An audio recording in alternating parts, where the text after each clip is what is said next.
Hi everyone, and welcome to this week's Crime and Punishment story. This week I am covering the strange case of George Kelly and the alleged murder of Elizabeth Kelly, which took place in the Kitty Brewster area of Blyth in 1889. I hope you will find the story interesting. Now, I have no idea why, but sadly the past lives of those involved in this week's case was almost impossible to find. I had hoped with it being 1889 that it would be quite easy, but sadly this was not the case, so their backstories will be quite basic. George Kelly was said to be around 66 years old at the time the crime was committed, so would have been born in around 1823. His place of birth and parents are unknown.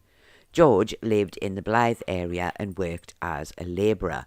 He was married to Elizabeth, who was his second wife, and they had married around 20 years prior to the crime taking place. No details were given as to what had happened to George's first wife, and George was known to be a heavy drinker. Elizabeth Kelly, the victim, was said to be around 63 years old at the time of her death, so would have been born in around 1827. Her place of birth and parents are unknown. As said earlier, Elizabeth was married to George, and the couple lived with George's son and his grandson. Elizabeth also appears to be someone who is known as a heavy drinker. Before we go any further, can I just say, if you do find this video interesting, then please give it a thumbs up. And if you are new here or haven't already done so, then do please consider subscribing to the channel to help support the content we create. It really is very much appreciated, and it is completely free to subscribe. It doesn't cost you any money, but it really does help to support the channel. And I would just like to add, as I always do, that I do record these stories live, so I do sometimes make mistakes, which I always try to rectify, so I hope this does not spoil your enjoyment of the video. On Thursday night, December the 12th, 1889, George Kelly Sr. and George Kelly Jr. set off for work at around 6:30 p.m, leaving Elizabeth at home taking care of George Jr.'s young son. On their return the following morning, they were unable to get into the house as the door was locked. George Jr. went to a neighbour's house to borrow a poker and was able to force the door open. Once inside, they found Elizabeth Kelly lying in bed. She was quite clearly dead. George Jr.'s son was still asleep in the bed beside her. The police and the doctor were sent for, and the doctor confirmed that Elizabeth was dead and that she had died sometime during the night. When PC Marshall arrived, he noted that Elizabeth had two black eyes. He questioned George Sr., asking if his wife had complained of feeling unwell, and he stated that she had not. After gathering information from several of the neighbours, PC Marshall returned to the home of George Kelly on the Sunday night and arrested George Sr. for causing the death of his wife. The inquest was held at Blyth before Coroner Lynn. It was not stated who had identified the body of Elizabeth Kelly, but it was most likely to have been George Jr., as George Sr. was by then under arrest for her murder.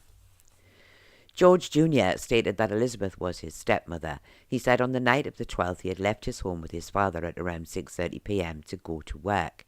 He said when they left the house, Elizabeth was in good health and was not complaining of feeling unwell. George Jr. said when he returned home with his father the following morning, the front door was locked and they were not able to get inside.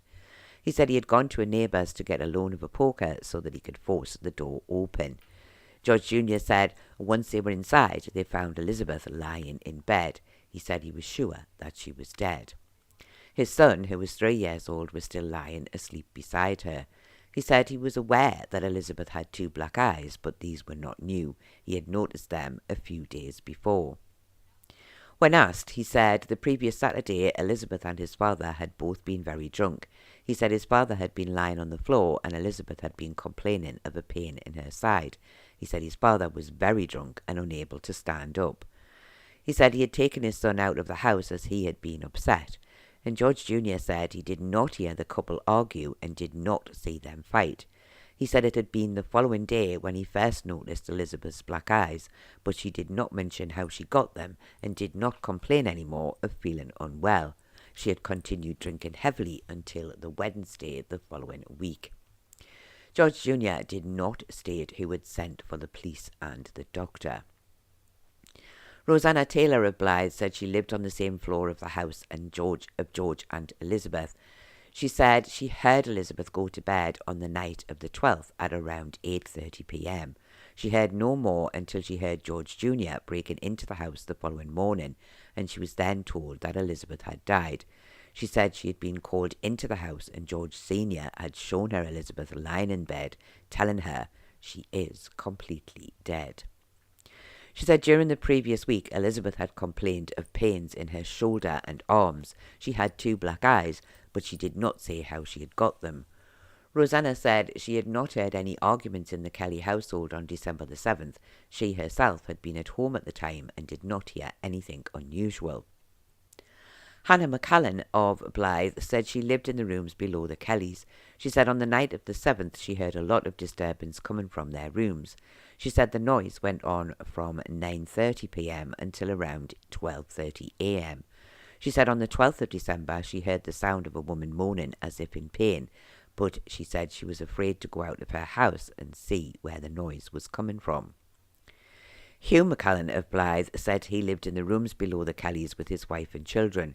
He said on the night of the 7th he had been at home looking after his children. He said at around 9 p.m. he heard a noise in the passage outside. It sounded like someone drunk and falling over. He said he heard George Sr. come home around the same time, and his wife arrived home at around 10:30 p.m. and he said he could hear a lot of noise, which seemed to be coming from the Kellys' home after this.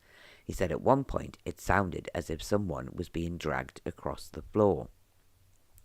Hugh stated that between the hours of midnight and 1 a.m. he heard what sounded like blows and thuds going on as if someone was being struck. He said the noises annoyed him and he went out to his landlord's house to complain, but he was not in. He said he had seen George Jr. standing outside in the street at the same time, but he did not complain to him. On his return to his own rooms, the noise was still going on, and he heard a woman cry out, "Oh dear me, are you going to murder me?" He heard her cry out 2 or 3 times. He said he went to bed, and before he fell asleep, he thought he heard someone else come into the house, but he was not sure. When asked, he said he was sure it was a woman who cried out, but he could not be sure that it was Elizabeth Kelly, as he did not know her well enough to recognise the sound of her voice. Margaret Craigs said she had lived at Blyth beside the Kellys in the past and knew Elizabeth well. She said on the night of the 7th of December she had been out with Elizabeth but had left her at around 7 p.m. She said later the same night she had met George Sr. and he had asked where his wife was. She said she had told him she would be returning home soon. She said he seemed quite sober at the time. Margaret said she went home herself at around 9 p.m. and had not been in long when Elizabeth came to her house. She said she went with her back to her rooms, and when they arrived they found George Sr. lying on the top of the stairs, very drunk. She said Elizabeth was also drunk, but not as bad as her husband.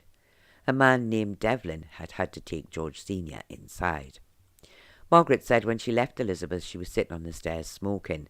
She said a little later Elizabeth came back to her house saying she could not get into her rooms. Margaret said she went with her and again back to her home. George Sr. was still lying on the floor. She said Mr. and Mrs. Kelly then began to argue. They were shouting and swearing at each other, so she took George Jr.'s child back to her own house. At that time Elizabeth was fine. She had no injuries and no black eyes. Margaret said that around 11 p.m. Elizabeth came to her house and took the child back home. At around 11:20 p.m. George Jr. came to her house complaining that his parents were fighting. She said after he left she heard no more until around 1:30 a.m. when Elizabeth returned asking to be let in, but she refused as she was very drunk. She said she came back 3 or 4 times, but each time Margaret said she refused to let her in. Margaret said Elizabeth returned to her home again at around 8 a.m. the following morning. She said this time she had let her in. Her eyes were black and she had a cut on the side of her head. She had also shown her bruises on her chest and said she thought that George Sr. had broken her ribs. She said George Sr. came looking for her at around 1 p.m. the following afternoon. She said she had told him he should be ashamed for ill-using his wife, and he told her if Elizabeth had not been drunk, it would not have happened. She said she told him she would go to the police and get him 6 months for it, but he did not reply to this. Elizabeth returned to her own home sometime after 3 p.m. and Margaret said she saw her during the week and she often complained of feeling unwell, complaining of pain in her side. She did not see her again after the 11th. And when asked, she said on the night of the 7th she had been present when Elizabeth had fallen from a stool into the fireplace, but she did not fall onto her face. James Devlin said he was a miner living at Blyth. He said on the night of the 7th he had been told that Elizabeth Kelly was unable to get into her home, so he went to see what was wrong. He said he found Elizabeth at the bottom of the stairs, saying the door would not open. James said she was quite drunk. He found George Sr. lying at the top of the stairs and he was very drunk and unable to stand. James said the key was in the lock, but it was the wrong way round. He opened the door and carried George Sr. inside, as he wasn't able to stand at all, and he left him on the floor. Elizabeth wanted to buy him a drink for helping, so they went to the local public house. However, he said the landlord would not serve Elizabeth, and he went away, leaving her there. He said he passed their house again between the hours of 2 a.m. and 3 a.m, and he did not hear any sounds of an argument coming from their home. Esther Dawson said she lived next door to the Kellys in Blyth. She said on December the 7th she had found Elizabeth in the outside yard at the bottom of the stairs, sitting on the ground. She was complaining that she could not get into her house. Esther said she was drunk, and she had also seen George Sr. further up the stairs, and he was very drunk. She said Mr. Devlin came and let them into the house. Elizabeth went upstairs easily and did not complain of any fall or pain at the time. Dr. Don spoke of being called to the home of the Kellys on the 13th. He said Elizabeth Kelly was already dead. She was lying in her bed. There was nothing that could be done for her. Dr. Don said he had also performed the post-mortem on the body of Elizabeth Kelly. He said she had 2 black eyes and several minor bruises about her body. He said she had several broken ribs, and he felt that these had been done some 5 to 6 days before her death and were the result of violence. He said the broken ribs could easily have been caused by a fall or by repeated blows or someone jumping on her body. A fall down the stairs could also have caused the broken bones if she had fallen on her chest. He said that apart from the broken ribs, her internal organs were all relatively healthy, and it was his opinion that the broken ribs had been the cause of her death, causing congestion to her lungs. He added that she would have been able to walk around for several days with these broken ribs, but would have been in a great deal of pain. P.C. Marshall said, acting on information received, he had gone to the home of the Kellys on the morning of the 13th. He said he found Elizabeth dead in bed. P.C. Marshall said he asked George Sr. if she had been complaining of being ill the previous night, and he had told him that she had not. He said she had been fine and healthy and had a good meal for her supper. P.C. Marshall said after speaking to the neighbours about the incident on the 7th, he returned to the Kellys' home on the Sunday night and arrested George Sr. for causing the death of his wife. He said George Sr. told him he knew nothing about it. I did not find any details of the coroner summing up. However, I think we can assume that he would have asked the jury to consider if Elizabeth had died as a result of a beating she had received from her husband on the 7th of December. The jury retired for 30 minutes before returning the verdict that Elizabeth Kelly had died from congestion of the lungs caused by fractured ribs, which were the result of an attack by her husband George, thus finding George Sr. guilty of manslaughter, and he was committed for trial. I did not find any details of a funeral for Elizabeth Kelly, but in fairness I did not expect to do so. The family do not sound to be people of means, and as her husband was in custody for her murder, it is unlikely that anyone else would have been able to pay for the cost of her burial, so this was most likely another sad case of a pauper's funeral. I did not find any evidence of a headstone for Elizabeth anywhere in the area. The trial took place at Durham in February of 1890 before Mr. Justice Grantham. George Kelly Sr. pleaded not guilty to the charge. And as is often the case, the evidence at the trial is almost exactly the same as that given at the inquest, so I will only include any new information. George Kelly Jr. added to his evidence stating that he had not heard any arguments between his father and stepmother on the night of the 7th and had not told anyone else such a thing. He said they had both been very drunk and he had taken his son to the neighbours as he was crying. He stated that his father was so drunk that night that he could not even stand on his own 2 feet. He had been laying on the floor for a long time. Mrs. Clark of Blyth said she knew the Kellys and also some of the other neighbours quite well. She said she had heard Mrs. Craigs talking of how George Sr. was being blamed for Elizabeth's death, but that she could clear him as she herself, Mrs. Craigs, had twice picked Elizabeth up from the ground after she had fallen down the stone stairs. Mrs. Clark said Mrs. Craigs said this had happened on the night of the 7th. She ended by saying that she had told George Jr. about this and he had asked her to come to court to tell what she knew. Mrs. Dougherty of Blyth said she had spoken to Mrs. Craigs and she had told her that on the night of the 7th, Elizabeth had been so drunk that she had fallen down the stone stairs twice. Mrs. Craigs was briefly recalled and she said she had not told anyone that Elizabeth had fallen down the stairs. No further evidence was given and George Sr. did not give evidence on his own behalf, and I did not find any details of the defence or the prosecution summing up. However, the judge in summing up stated that the evidence against George Sr. was not 100% certain. The jury must pay close attention to the fact that both Mr. Devlin and George Jr. had stated that George Sr. was so drunk he was not able to stand. So how was a man in such a condition suddenly able to not only stand but also to beat his wife and drag her round the room? He also added that George Jr. had suggested his father had been kicking his feet on the floor that night. This may have been the disturbance the neighbours had heard. He added that Elizabeth had been, on the night of the 7th, able to visit her neighbours several times and at no time did she complain that she had been ill-used by her husband. He asked them to consider the idea that the injuries suffered by Elizabeth Kelly had been more likely caused by a fall or several falls against the hard surface of a stone step. The jury, who retired for a very short time, returned a verdict of not guilty, and George Sr. was free to go. Before he left the courtroom, the judge spoke to George Sr., telling him that this entire case had been as a result of too much drink. He said that the only hope for George Sr. was for him to entirely give up the drink, and he hoped he would be able to do so.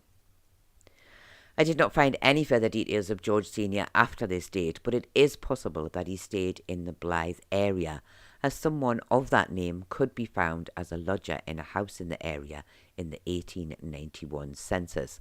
I did not find any other news reports for George Sr. after this, so hopefully he was never in court again for anything else for the rest of his life. This was a very sad case, and once more it seems that too much drink caused not only the death of Elizabeth Kelly, but also left George Sr. in danger of going to prison for her manslaughter. Had the couple not been such heavy and regular drinkers, then this entire affair would probably not have happened. The entire case seems to rest on the evidence from some of the neighbours of a disturbance in the Kellys' home on the night of the 7th of December. However, no one saw any argument or saw George Sr. actually attack his wife, and those who did actually see him stated he was too drunk to even stand, let alone attack his wife.